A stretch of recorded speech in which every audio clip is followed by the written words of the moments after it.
Mi nombre es Daniel Peralta. En esta tarde vengo a exponerles la socialización de la guía de atención y manejo de hipertensión arterial primaria. Antes de comenzar, pues, aclarar que no es el tema de hipertensión como tal, general. Sí va a tocar algunos punticos de fisiopatología y esas cosas, pero bastante puntuales y sin hacer mucho énfasis en ellos. Entonces, empecemos. Esto está basado pues en la AJA, en los mensajes, recomendaciones y conclusiones que ellos hacen en la guía. Entonces, pues primero empezar Perdón, doctor, qué pena, es que se escucha con eco. con eco. ¿Ahora me escuchan bien? Sí, ya, doctor, ahora sí. ¿Ahora me escuchan bien? ¿Ahora sí? Listo. Bueno, la presión arterial está definida por el gasto cardíaco, por la resistencia vascular periférica. El gasto cardíaco, a su vez, pues está dado por la frecuencia cardíaca y el volumen sistólico. Tengamos en cuenta que todos estos factores son directamente proporcionales. Es decir, si el gasto cardíaco aumenta o la resistencia vascular periférica aumenta, estos van a hacer que directamente la presión suba, asimismo como la frecuencia cardíaca y el volumen sistólico. Tener en cuenta aquí a mano derecha hay un cuadro con los principales sistemas en los que se ven afectados son en los que producen una elevación de la presión arterial, como son el sistema nervioso autónomo, su parte simpática y parasimpática por la liberación de catecolaminas, la epi y norepinefrina, el sistema renina, angiotensina, del que voy a hablar ahora, y el volumen de plasma intravascular, es decir, la volemia. Hay una aclaración, muchas personas creen que la presión arterial media está medida pues como un promedio de sumar a 2 y dividirla entre 2, lo cual es completamente falso. Esta pues se saca sumando la presión arterial diastólica más un tercio de la suma entre ambas. Y la presión arterial media es muy importante porque es una presión, o sea, es la presión de perfusión de los órganos. O sea, es como la presión media que se necesita para que entre los órganos pues pase, haya perfusión isular. Este pues es un esquema del sistema renina, angiotensina, aldosterona. Hay algunas situaciones en las que lo activan cuando hay baja de la presión, sea por hipovolemia, cuando hay disminución de la recaptación de sodio en el túbulo distal. Ellos hacen que en el riñón se secrete renina. Esta hormona hace que el angiotensinógeno, que es un simógeno que se produce en el hígado, se convierte en angiotensina 1. A su vez, por la enzima convertidora de angiotensina, que se secreta en el endotelio de los pulmones, pasa a ser angiotensina 2. Esta hormona tiene bastantes funciones, entre las principales: secretar, pues, estimular a la pituitaria, a la hipófisis, a que secrete ADH, hormona antidiurética. Produce vasoconstricción arterial por el estímulo de los receptores AT1.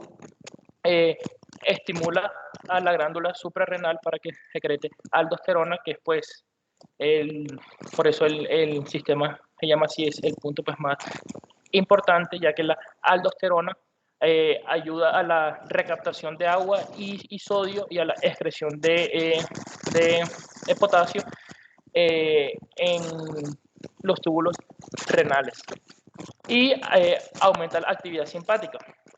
Entonces, este es como un resumen de ese sistema.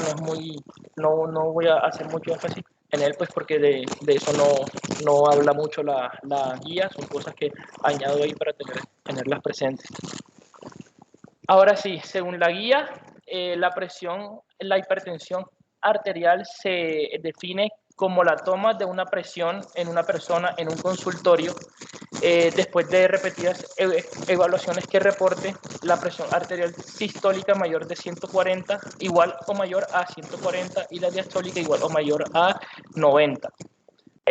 Anteriormente se denominaba que pues ya hipertensión se empezaba desde una cifra de 130-80, sin embargo, en un consenso se acordó que se dio una nueva denominación a esas presiones así, como presión arterial normal alta. Esta categoría pues aún no se envía manejo a menos que el paciente sea de muy alto riesgo. Por ejemplo, pacientes con obesidad, con alguna patología pues concomitante, con una comorbilidad de base, se le ordenaría manejo, pero pacientes sin ninguna de estas condiciones que mencioné anteriormente, con una presión arterial normal alta, no se les ordena manejo. Únicamente se le dan recomendaciones de dieta saludable, de actividad física, de todas esas recomendaciones que uno durante la consulta le da a estos pacientes. Entonces, esto es una tabla en la que se explica mejor. Una presión normal está dada por una presión sistólica menor de 130, o sea, de 129 hacia abajo, y una diastólica menor de 85, o sea, de 84 hacia abajo. Son los rangos en los que uno denomina presión arterial normal. La presión arterial normal alta está dada por una sistólica entre 130 y 139 y o una diastólica entre 85 y 89. Ya la hipertensión grado 1 está dada por presiones iguales o mayores a 140 la sistólica y o iguales o mayores a 90 la diastólica. De 140 a 90 hacia arriba ya es considerada como hipertensión. Y la grado 1 va de 140 a 159 la sistólica y de 90 a 99 la diastólica. La hipertensión grado 2 se considera de 160 hacia arriba la sistólica y la diastólica mayor o igual a 100. Esto pues antes de que toque ese punto de 180 a 110 que ya se considera como urgencia hipertensiva, que más adelante voy a hablar de eso un poquito. Entonces, nosotros durante la consulta tenemos pues el acceso al mapa, al monitoreo ambulatorio en la presión arterial y al AMPA, la automedición de la presión arterial domiciliaria. Por nuestro entorno y nuestro medio, con el tipo de pacientes que nosotros manejamos, que muchas veces tienen la EPS de otras partes, viven en zona veredal, muchas cosas así, pues mandar el mapa, el monitoreo ambulatorio es complicadito, pues porque no todos tienen acceso a eso. Sin embargo, está la opción del AMPA, que cualquier persona pues capacitada para una toma de presión, o sea, una auxiliar de enfermería o algún personal de la salud puede hacérselo y pues se anota en esos formaticos, en esos cuadritos por 7 días consecutivos a diferentes horarios que se la tomen una vez y anotarla ahí. Entonces, la hipertensión en una consulta está dada, como ya lo dije, por una presión sistólica mayor o igual a 140 y una diastólica mayor a 90. En el monitoreo ambulatorio, en los pacientes que tengan acceso a eso, hay distintos criterios. En un promedio de 24 horas, lo tomen durante todo un día, una presión arterial mayor o igual a 130 y o mayor o igual a 80 la sistólica y la diastólica respectivamente, ya se considera como hipertensión. Durante el día, una presión mayor o igual a 135 y o mayor o igual a 85 también se considera como hipertensión. Y nocturno, mayor o igual a 120 la sistólica y o mayor o igual a 70 la diastólica también se considera como hipertensión. Y el AMPA, que es al que tenemos pues mayor acceso por las facilidades que ya comenté, un promedio de presiones en esos 7 días, 7 presiones que los pacientes pues se hacen control, una presión arterial sistólica mayor o igual a 135 y o una diastólica mayor o igual a 85 ya es criterio para considerar al paciente como hipertenso. Hay 3 tipos de hipertensión, pues la primaria, que está dada es la hipertensión de la que estamos hablando.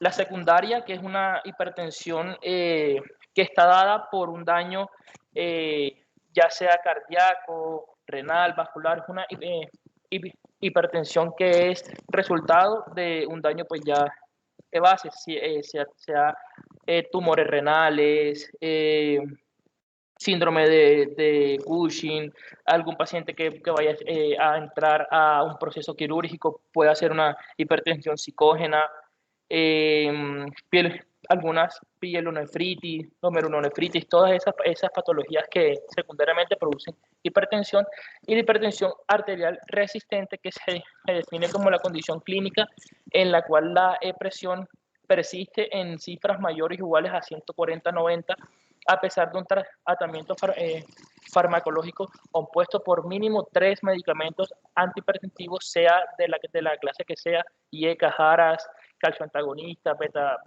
bloqueantes, cualquiera de esos medicamentos, mínimo 3 en sus dosis máximas recomendadas. Si el paciente aún con esos 3 medicamentos en sus máximas dosis persiste con una presión mayor o igual a 140-90, se considera como hipertensión arterial resistente. Entonces, estos son unos criterios que hay que tener en cuenta cuando el paciente llegue pues, a la consulta externa o al servicio de urgencia, a cualquier parte donde uno tenga contacto con él, antes pues para tener en cuenta durante la toma de la presión. Primero, una habitación tranquila con una temperatura confortable. Hay muchos pacientes que por el calor, por la sudoración, por el estrés se aceleran y pues eso tiende a aumentarles la presión, que antes de la medición consuma sustancias como cafeína, nicotina, que no haya hecho ejercicio durante 30 minutos antes, que no esté pues con ganas de orinar bastante fuertes, y todo paciente pues durante la consulta antes de que se tome la presión se aconseja que esté tranquilo, reposo, por mínimo 3 a 5 minutos. Se le debe hacer la aclaración al paciente que no debe hablar ni antes ni durante las mediciones, y el paciente tiene que estar sentado siempre, el brazo en el que se le vaya a hacer pues tomas,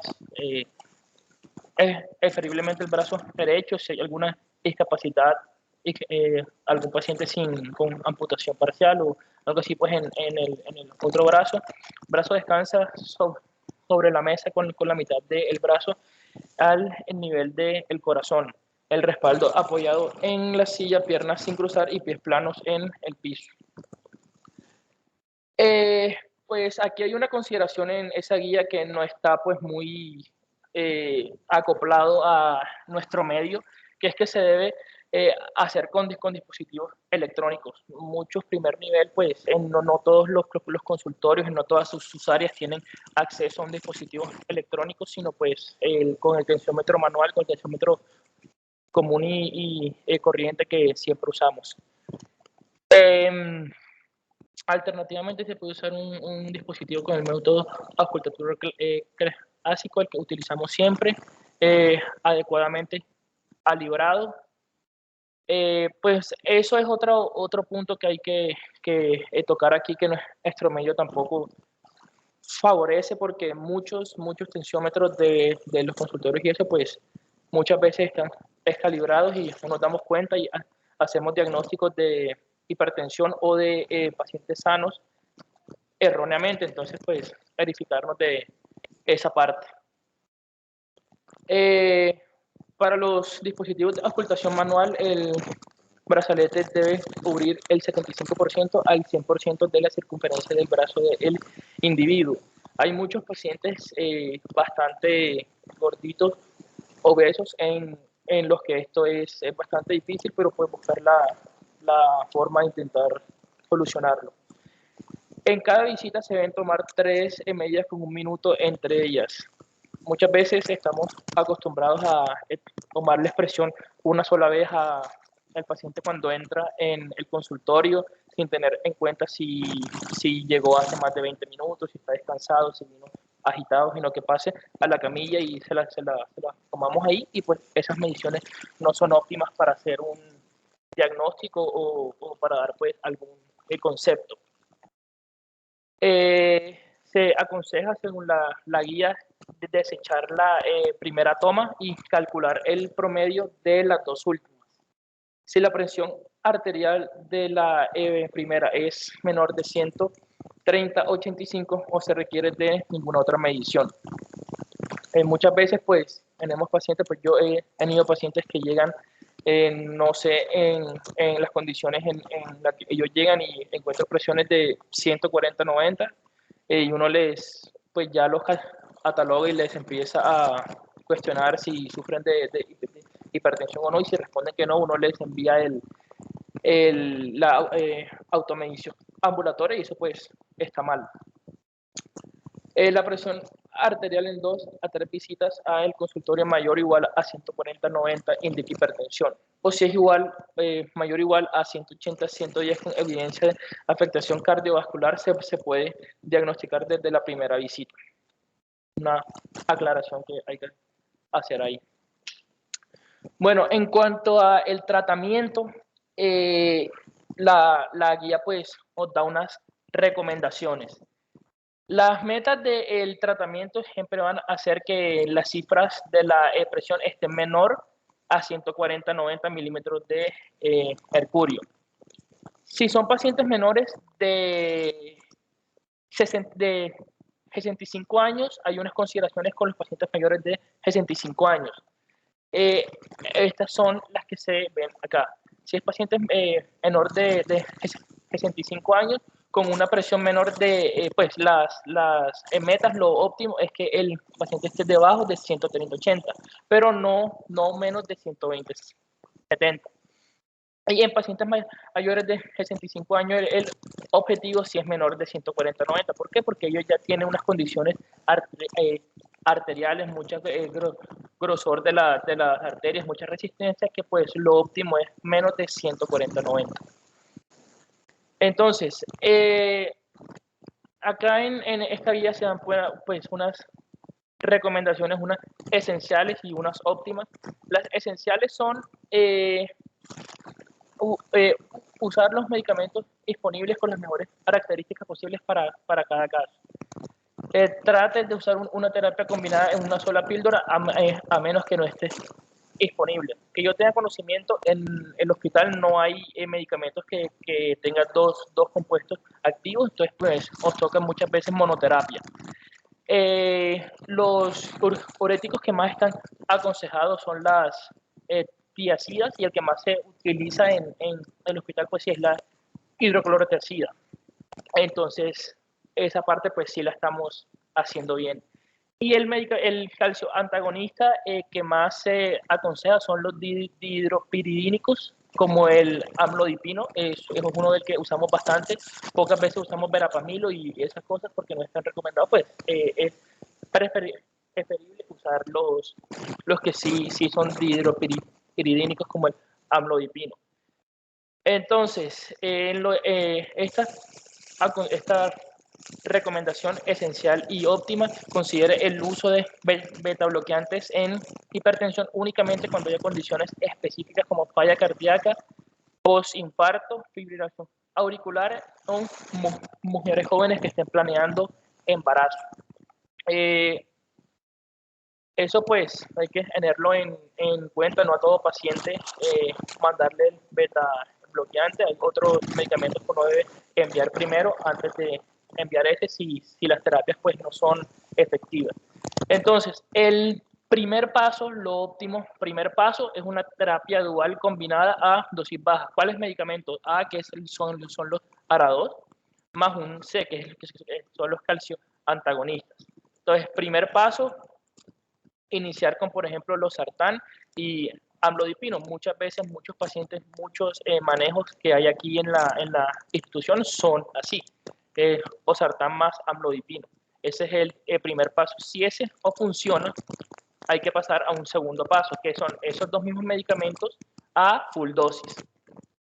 muchas veces uno inicia mandando, digamos, Losartán y amlodipino, una al día cada una a las 7 de la mañana y una a las 8. Si ya en la próxima consulta de los 3 meses vemos que el paciente no está controlado, que tiene cifras aún altas, ya se puede subir a 50 miligramos cada 12 horas del Losartán y el amlodipino pues también cada 12 horas, 5 miligramos. Si con eso el paciente no se controla, ahí sí se aconseja añadir otro medicamento. ¿Cuál? Diurético. El de elección son las tiazidas. No siempre está ordenado ni aconsejado los diuréticos de ASA. Hay algunas condiciones en las que pues tiene que tenerse en cuenta y hacerse unas aclaraciones de cuándo está indicado o no. Y el paso 4, si ya estos 3 medicamentos a full dosis no sirven para controlar al paciente, ya se considera como una hipertensión resistente y hay que hacer la triple combinación y añadirle la espironolactona, que es un diurético ahorrador de potasio, en dosis pues, de 11.5 a 50 miligramos día. Ella viene de 11.5 miligramos cada tableta. Entonces, consideraciones con este tratamiento. Monoterapia en pacientes de bajo riesgo con hipertensión grado 1 o adultos muy mayores de 80 años. Únicamente con un solo medicamento, tratar de controlarlo, sea con el Losartán, con el enalapril, cualquiera de esos medicamentos IECA o ARA2, que son los de primera línea. Considerar ARA2 más diurético en pacientes posteriores a un ataque cerebrovascular, adultos mayores, falla cardíaca o intolerancia a los calcioantagonistas. Considerar un ARA2 o un IECA más calcioantagonista o un calcioantagonista más diurético en pacientes de raza negra. Y tener precaución, como ya lo estaba diciendo, con los diuréticos que no sean tiazidas como la espironolactona y la furosemida en pacientes cuando la tasa de filtración glomerular sea menor a 45 o que el potasio sérico sea mayor a 4.5, porque podemos llevar al paciente a una hiperpotasemia. Ya sabemos que el potasio cuando está bastante alto produce problemas cardíacos y alteraciones de las ondas en el electro y todas esas cosas. Eso pues son los pasos que hay que seguir en un paciente hipertenso que llegue a la consulta de manejo oral, que hay que seguir paso a paso, no volarnos ninguna de estas escalas. Si por ejemplo si un medicamento o funciona, o sea, si empezamos aquí con Losartán y amlodipino, digamos, dosis bajas, no saltarnos acá y añadirle otro medicamento, sino ir escalando paso a paso y pues viendo cómo el paciente va haciendo la tolerancia y cómo va respondiendo a los manejos. Esta es una gráfica para mostrar las líneas verdes significan que son pues las mejores combinaciones que hay. La roja es la que nunca se debe hacer, que pues ya sabemos que IECA y ARA2 son dos medicamentos que nunca se deben combinar, primero por el riesgo de hacer hipertensión e hipoperfusión tisular. Este es más que todo pues para tenerlo en cuenta, como ya lo había dicho, de los medicamentos que hablé en la imagen previa, fue prácticamente estos los que están en verdecito, que son pues las combinaciones preferidas que hay. Bueno, estas son unas consideraciones que la guía hace con algunos pacientes con comorbilidades asociadas. En pacientes con enfermedad arterial coronaria, pacientes que hayan padecido infartos, cosas así, hay que tener ciertas consideraciones. Primero que todo, a todo paciente que entra a la consulta hay que pues mandarle las medidas generales que uno manda, no consumir tóxicos, buena dieta, ejercicio, no comer tanta grasa, todas esas cosas. Entonces, la meta de la presión, reducirla menor de 140/90 y tratarse un objetivo, pues, menor de 130/80, si son pacientes menores de 65 años y si son pacientes mayores de 65 años, mantenerla por abajo de 140. 80. Esas son las metas que uno tiene que tener con este tipo de pacientes. El manejo debe incluir un beta bloqueante independientemente de los niveles de presión con o sin calcio antagonistas. Esto quiere decir, si el paciente únicamente está con un ARA2, por ejemplo, los sartán, hay que añadirle un beta bloqueante sin tener en cuenta si el paciente está con algún calcio antagonista o no. Siempre tiene que estar con beta bloqueante. ¿Cuáles? Metoprolol, pues son el medicamento que más usamos en el hospital. Y todos deben tener un tratamiento hipolipemiante con las estatinas como atorvastatina con objetivo del colesterol LDL por abajo de 55 miligramos por decilitro. Objetivos que pues hay que tener presentes. Si el paciente llega a la consulta y vemos que está sin atorvastatina, independientemente si es gordo o no, si es obeso o no, pues tratar de tener esos valores controlados.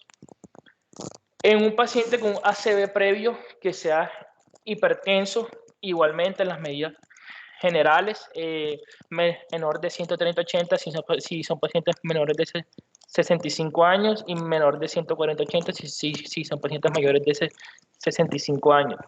El tratamiento ARA más calcio antagonistas o ARA más uréticos son los medicamentos de primera línea. El tratamiento hipolipemiante obligatorio, pero con LDL menor de 70, ya no es 55 como el anterior, ahora es 70. Y el tratamiento antiplaquetario, esta parte es importante, no se recomienda, se recomienda habitualmente para el ACV isquémico, pero no para el hemorrágico. Si en lo posible preguntarle si el paciente pues presentó ese cuadro acá, pedirle la historia clínica para corroborar si su diagnóstico fue una isquemia, una hemorragia. En las hemorragias no se manda ni ASA ni nada de esas cosas, únicamente en los eventos previos de carácter isquémico, de origen isquémico. En los pacientes hipertensos con insuficiencia cardíaca, igualmente, menor de 130-80, si son pacientes menores de 65 años y menor de 140-80 si son pacientes mayores de 65 años. El tratamiento en estos pacientes con ARA2 más un beta bloqueante son efectivos para mejorar el resultado clínico en pacientes con FEBI disminuida, con una fracción de eyección del ventrículo izquierdo disminuida, igual que los antagonistas de los receptores de mineralocorticoides, como es la espironolactona. Y los calcios antagonistas solo están indicados en caso de no lograr la meta con estos dos medicamentos, con el ARA2 y el beta bloqueante, y siempre tienen que ser dihidropiridínicos, como el amlodipino, o se deben usar los que no sean de esta característica. En los pacientes con hipertensión y enfermedad renal crónica, hay que tener en cuenta que la hipertensión en todos estos pacientes predispone y los ayuda a que su patología siga avanzando y siga pues empeorándose. Una tasa de filtración glomerular baja se asocia con hipertensión resistente, hipertensión enmascarada y presión arterial elevada durante la noche. Igualmente, esta misma consideración, igual que antes, y los IECA y ARA2 son medicamentos de primera línea, ya que reducen la albuminuria y pues son uno de los medicamentos que mejor controlan la presión.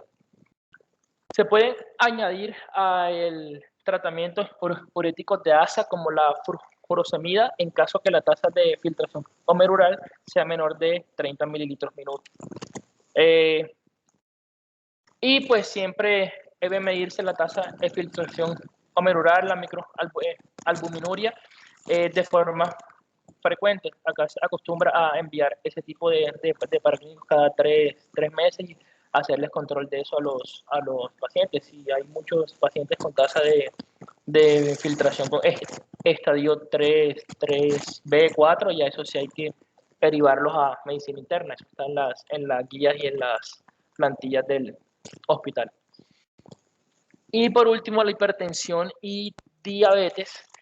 En estos pacientes, igual que en los anteriores, menor de 130-80 en pacientes mayores de 65 y menor de 140-80 en pacientes mayores de 65. Los medicamentos de primera línea, un ARA2 más un calcio antagonista, un ARA2 más un diurético.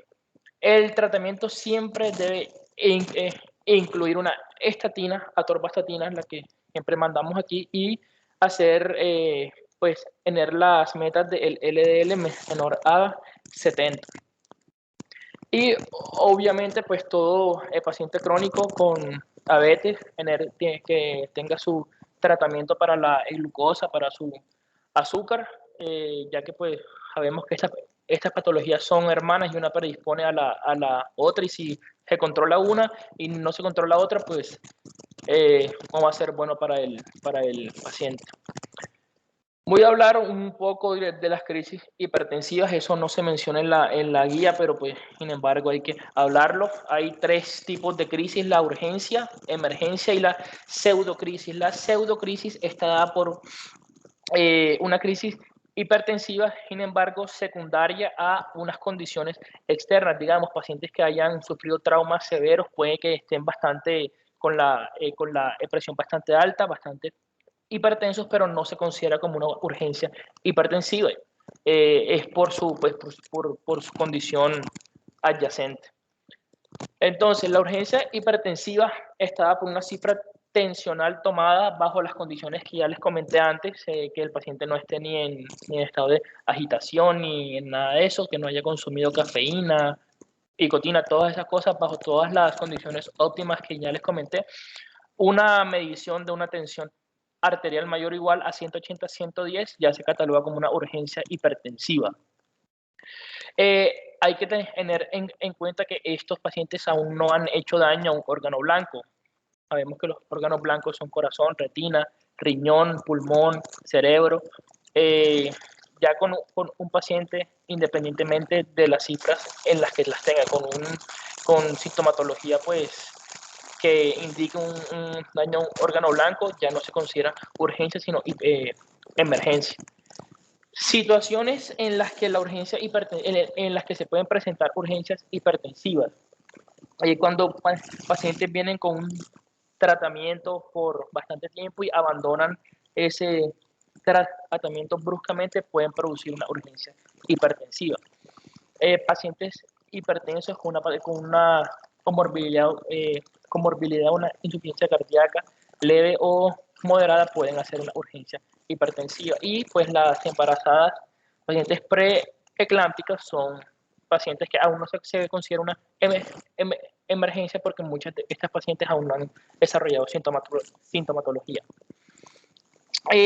Hay que tener unas consideraciones especiales con los pacientes que uno diagnostique que se encuentran en urgencia hipertensiva, como cuáles. Si el paciente estaba en tratamiento farmacológico y lo abandonó, hay que iniciarlo nuevamente como él venía. Me refiero, si el paciente estaba tomando losartán más amlodipino, digamos, no cambiárselo, sino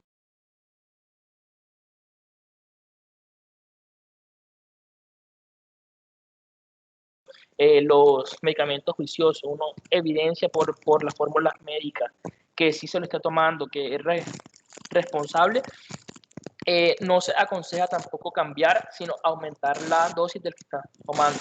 En caso que ya esté dosis plena, ahí sí, hacer la rotación. Y el paciente en tratamiento nunca ha estado con ningún manejo antihipertensivo ambulatorio. Siempre se debe iniciar con un medicamento de acción lenta, como por ejemplo el captopril. Captopril es un medicamento que actúa hasta las 4 o 6 horas. Inicia a los 30 minutos aproximadamente, pero tiene acción hasta las 4 o 6 horas. Nunca se debe iniciar por medicamentos como la nitroglicerina ni muchos de esos medicamentos que pues son de acción bastante rápida. Estos son pues los fármacos que más se usan en las urgencias hipertensivas. Cabe aclarar que todos de estos son por vía oral, ningún medicamento es por endovenoso. Como ya lo había comentado, pues el captopril es el medicamento que casi todos los médicos pues tenemos de elección. Casi siempre damos una pastilla cada media hora en caso de que no se controle la presión, máximo tres dosis. Son medicamentos, como ya lo había dicho, de acción de duración larga. Acá vemos que dura de 4 a 6 horas en el sistema, mientras que los medicamentos como la nitroglicerina son de acción bastante rápida, actúan muy rápido, pero también se van del organismo bastante rápido, se excretan bastante rápido. Entonces, pues sí, en el hospital intrahospitalario casi siempre cuando nos remiten a algún paciente de la consulta externa o lo diagnosticamos nosotros por la urgencia, el medicamento que instauramos es captopril, una cada media hora, y vamos tomando presión a ver cómo va evolucionando el paciente, y eso es lo que la guía aconseja a pacientes así. No manejarlos, o sea, no bajarles mucho la presión tan rápido. Se aconseja que en una urgencia hipertensiva se debe disminuir la presión arterial media en un 20% en un periodo de 24 horas, o la presión arterial diastólica que esté menor de 120. O se debe bajar tampoco muy rápido porque puede ser dañino para el paciente también. Ya en el tema de la emergencia hipertensiva, ya pues ahí sí es como había dicho, cifras tensionales mayores a 180, 110 milímetros de mercurio con un daño a un órgano blanco. Estas son situaciones que uno tiene que actuar rápido y hacer una reducción de la presión arterial bastante rápido porque atentan contra la vida y la integridad en los órganos principales del paciente. Se aconseja que se debe disminuir la presión arterial media en un 25% en un periodo entre 5 minutos y 2 horas hasta niveles seguros. Ya vemos que uno tiene que usar medicamentos de acción mucho más rápida y no ponerse a esperar a ver cómo evoluciona el paciente porque el daño puede ser peor. Entonces, situaciones en las que se considera una emergencia hipertensiva. Situaciones cardíacas como aneurismas disecantes de la aorta, un síndrome coronario agudo, infarto, cerebrovasculares, pacientes con encefalopatía hipertensiva, con una ACV, renales, pacientes con una insuficiencia renal aguda, y pues la eclampsia, que ya sabemos que está dada por una embarazada con cifras tensionales altas que convulsionan.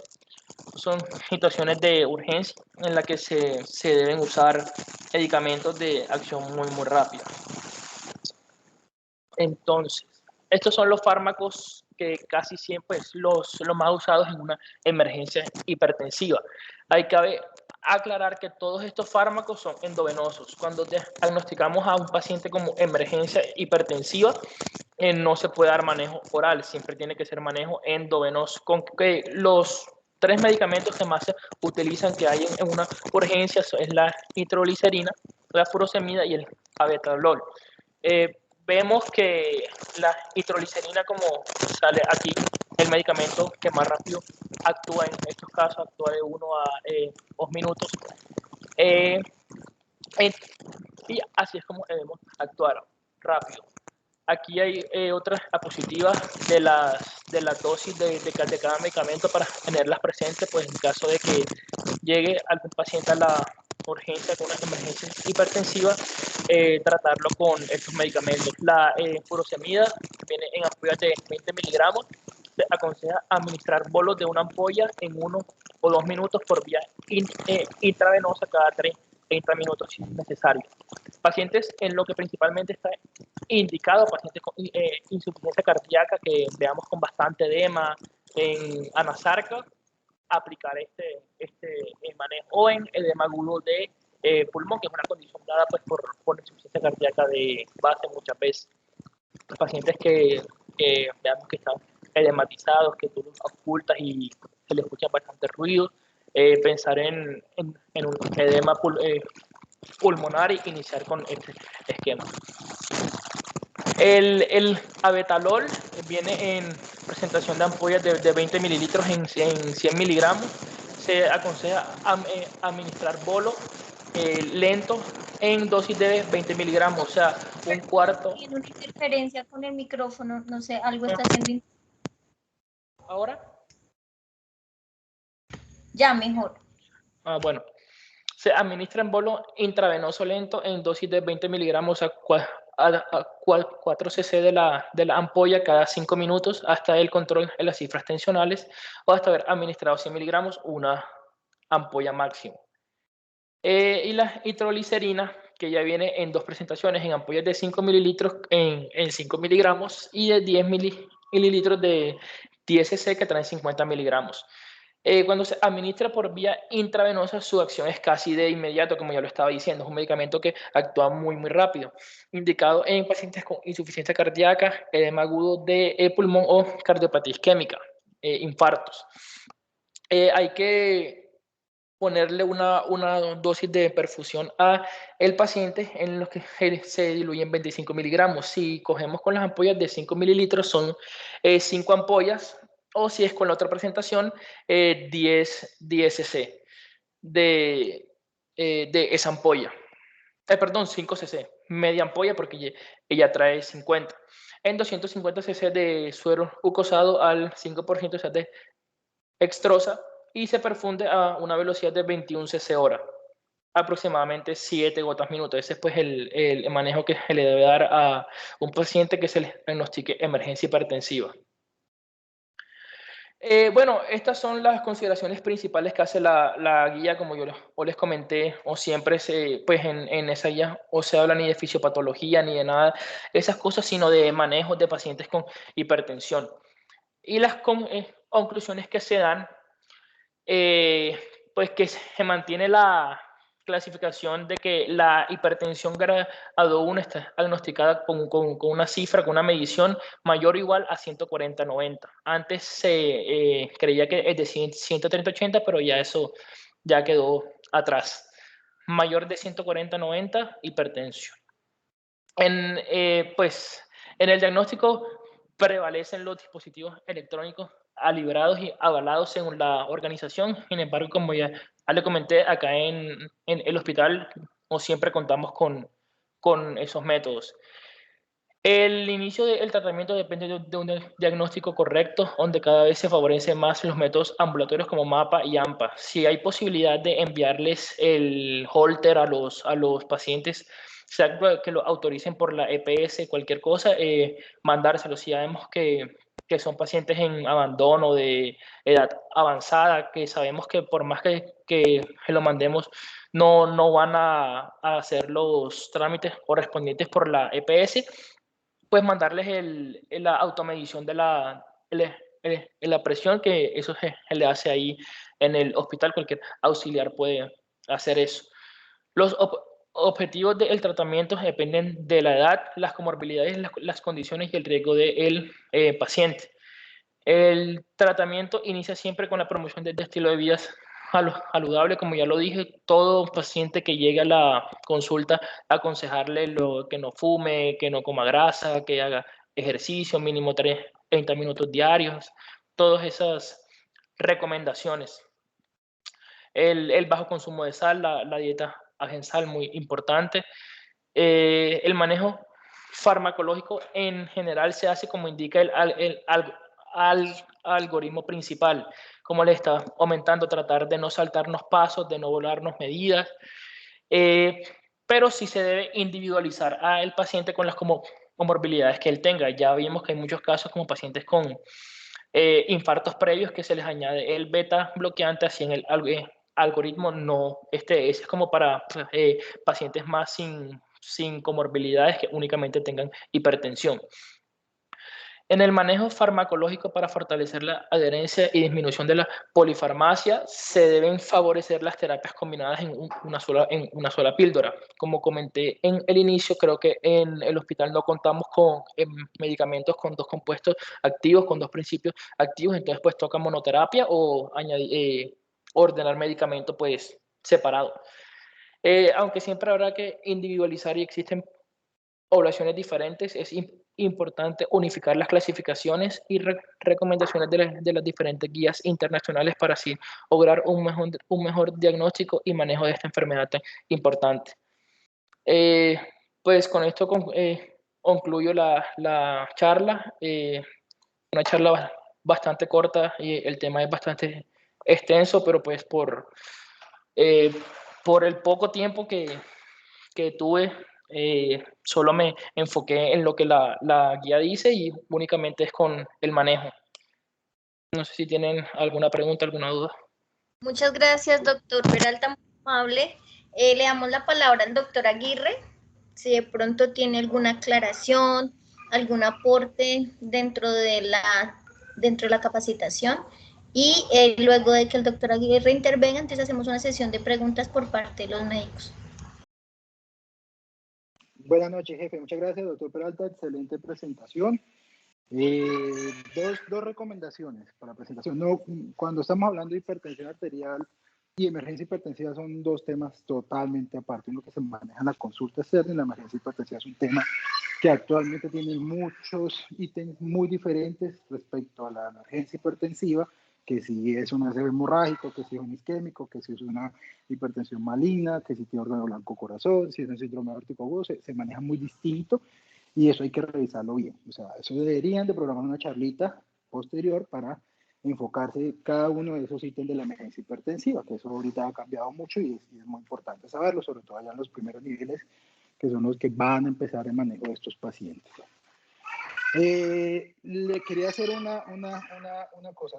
La diferencia entre una guía y un consenso es que la guía establece unos parámetros o unas acciones que se deben de tomar de manera coordinada para llegar a un objetivo, que esto es cuidar la salud, promover el control de las enfermedades y evitar pues, el daño secundario. El consenso del 2020, el del año pasado, el de la Sociedad Internacional de Hipertensión, es un consenso, no es una guía. De ella nos basamos mucho para tomar actitudes de tratamiento, pero la guía en la que actualmente nos estamos basando y el Ministerio está en deuda es la guía de hipertensión arterial del 2017, ¿sí?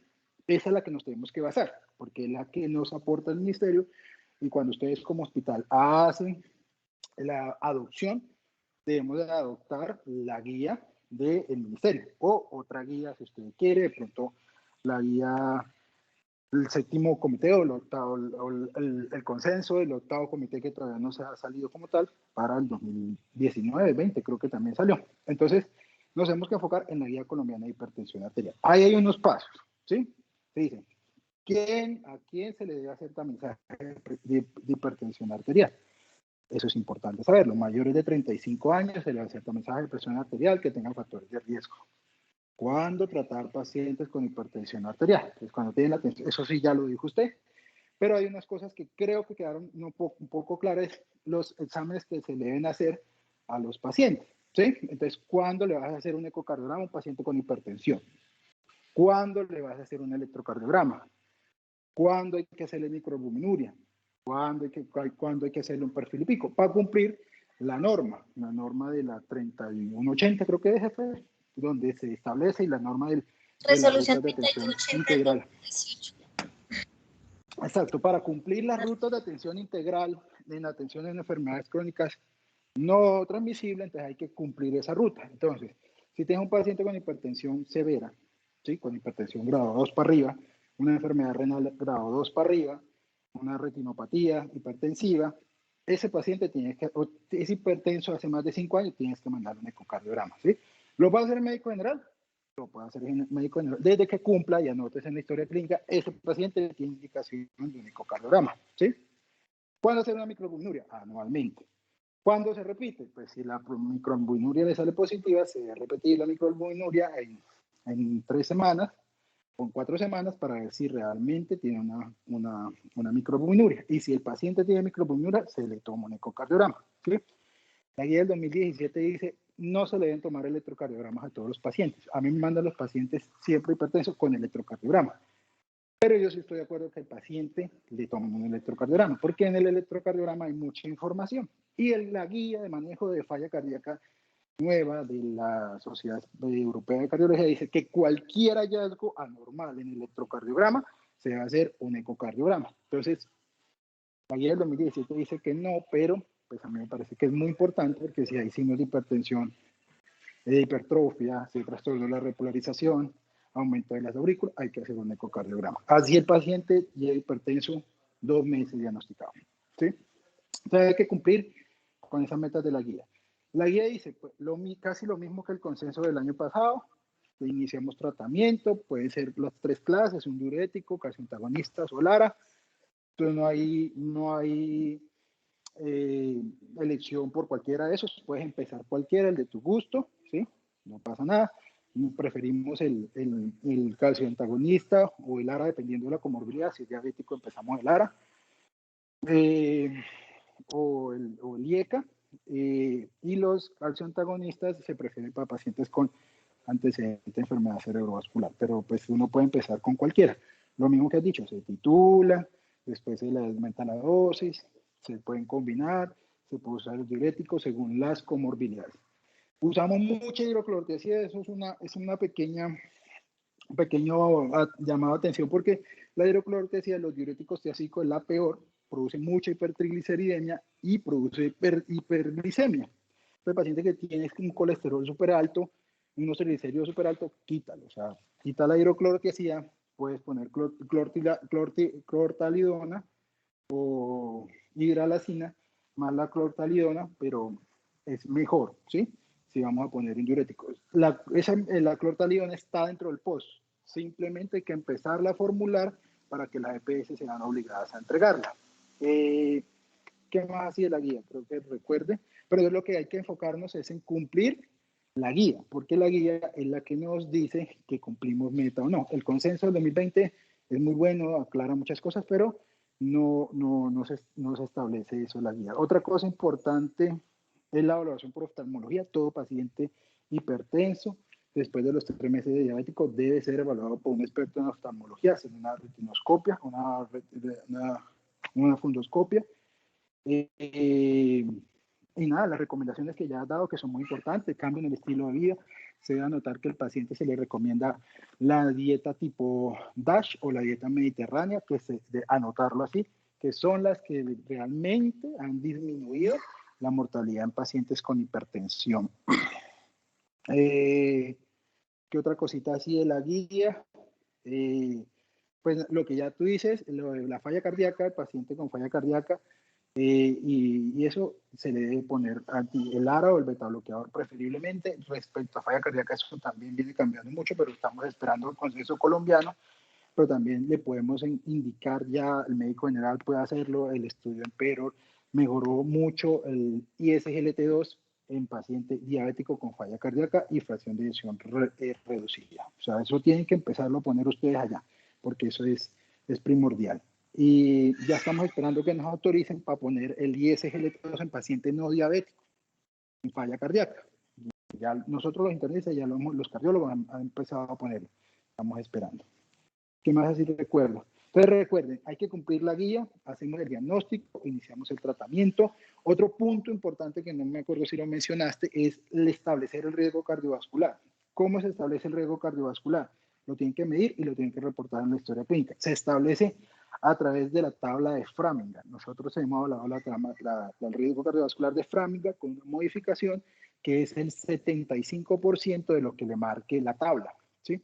Es la tabla americana por 0.75, que es la corrección a los pueblos latinoamericanos o colombianos, que es lo que está avalado. Entonces se debe usar la calculadora de riesgo cardiovascular de Framingham. Hay una calculadora en internet, que es la calculadora OMS, ahí pones Colombia, pones los criterios y él te calcula el riesgo cardiovascular. Si el paciente tiene riesgo cardiovascular alto, el paciente debe iniciarse el tratamiento en prehipertensión, en teoría, con objetivo de tener tensión arterial menos de 130/80. O sea, si te llega 135/85, le calculas el riesgo cardiovascular mayor de 70 años, dislipidémico, diabético, paciente debe iniciar terapia farmacológica porque necesitamos bajar la tensión menor de 130/80, ¿sí?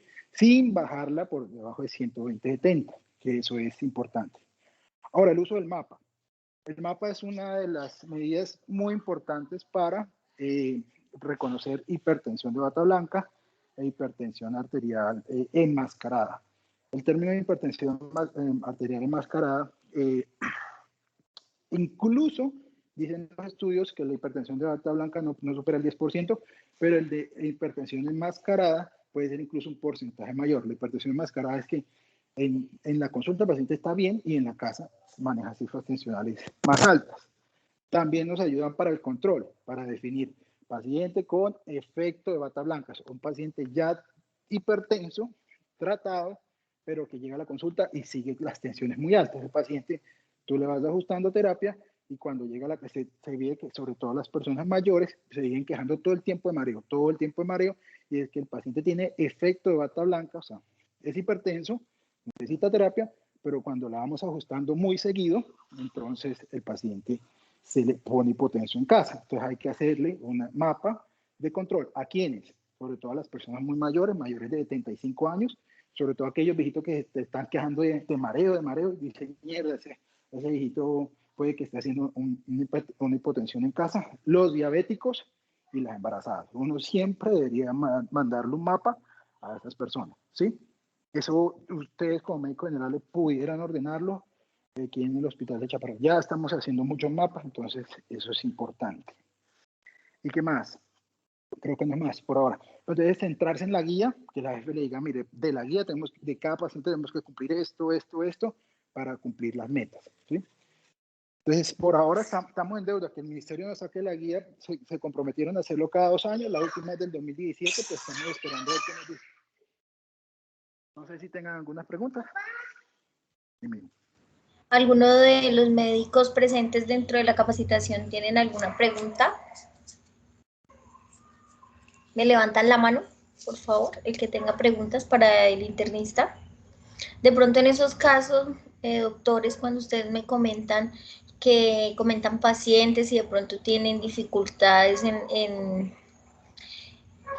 que en el segundo nivel, en la mediana complejidad, les reciban estos pacientes, porque de pronto las condiciones sociodemográficas de la población de Planadas hacen que se deban remitir ciertos pacientes que no cumplen condiciones de remisión a un segundo nivel, como para que el doctor Aguirre conozca cuáles son las condiciones de Planadas, que somos un municipio con una población étnica en Gaitania, de una comunidad indígena nasa, que tiene ciertas creencias interculturales muy diferentes y manejan una medicina ancestral, como para que el doctor Aguirre conozca más de nuestra población de Planadas y por qué se remiten ciertos pacientes.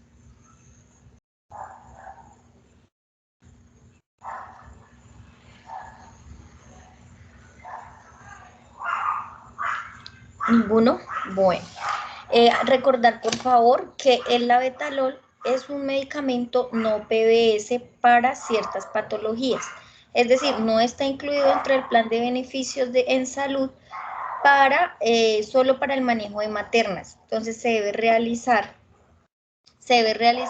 formato no PBS para cuando se trata pacientes que no son maternas con crisis hipertensiva.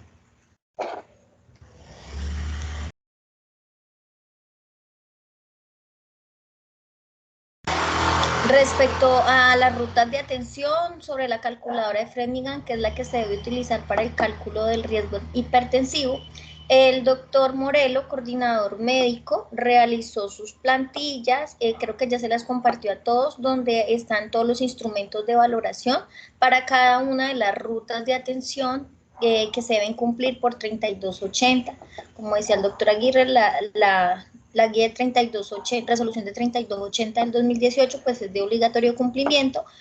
Y finalmente es la que nos mide para en ciertas contrataciones de cápita cumplir con metas de atenciones en ciertas rutas de atención. ¿Alguna pregunta pronto para el doctor, para que nos asesore, nos dé una guía?